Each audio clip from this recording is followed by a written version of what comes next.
देश के मुख्य न्यायाधीश डी.वाई. चंद्रचूड़ के आदेश पर सुप्रीम कोर्ट ने न्याय की प्रतिमा का एक नया रूप स्थापित किया है। इस प्रतिमा की सबसे बड़ी खासियत यह है कि इसमें न्याय की देवी की आंखों से पट्टी हटा दी गई है और हाथ में तलवार की जगह संविधान की प्रतीक दी गई है। यह बदलाव न्याय के प्रति एक नई सोच और देश की न्याय प्रणाली में पारदर्शिता और संतुलन का प्रतीक है।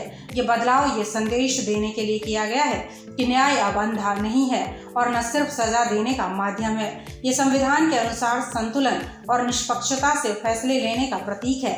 ये कदम औपनिवेशिक काल के न्यायिक प्रतीकों से एक अलग और भारतीय दृष्टिकोण को दर्शाता है। गौरतलब है कि पारंपरिक रूप से न्याय की प्रतिमा आंखों पर पट्टी बांधे और हाथ में तलवार लिए होती थी। ये पट्टी इस बात का प्रतीक थी कि न्याय अंधा होता है और सबके साथ समान व्यवहार करता है। तलवार अन्याय को दंडित करने की शक्ति का प्रतीक मानी जाती थी, लेकिन अब न्याय की देवी के रूपांतरण के साथ सुप्रीम कोर्ट ने यह स्पष्ट किया है कि न्याय अंधा नहीं है। इसे आंखें खोलकर सभी तथ्यों और पक्षों को सुनने और परखने की आवश्यकता है और तलवार की जगह संविधान का पालन करना ही सर्वोपरि है।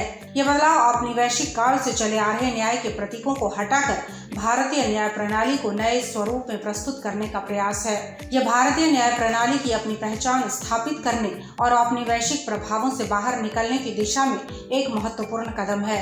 नई प्रतिमा का महत्व सिर्फ एक प्रतीकात्मक बदलाव तक सीमित नहीं है, यह इस बात का भी संदेश देता है कि न्याय अब संविधान पर आधारित है, न कि सिर्फ सजा देने पर केंद्रित है। इस प्रतिमा का नया स्वरूप ये दिखाता है कि अब अदालतें पूरी तरह से देश के संविधान के अनुसार काम कर रही हैं और समाज में संतुलन बनाए रखने की दिशा में काम कर रही हैं। इस नई न्याय की प्रतिमा के जरिए न्याय प्रणाली ये सुनिश्चित कर रही है कि फैसला लेने से पहले सभी पक्षों की दलीलों को निष्पक्ष रूप से सुना जाए ताकि किसी के साथ अन्याय ना हो। यह भारतीय न्याय प्रणाली की उस दिशा में बढ़ता कदम है जहां पारदर्शिता और निष्पक्षता सर्वोपरि है।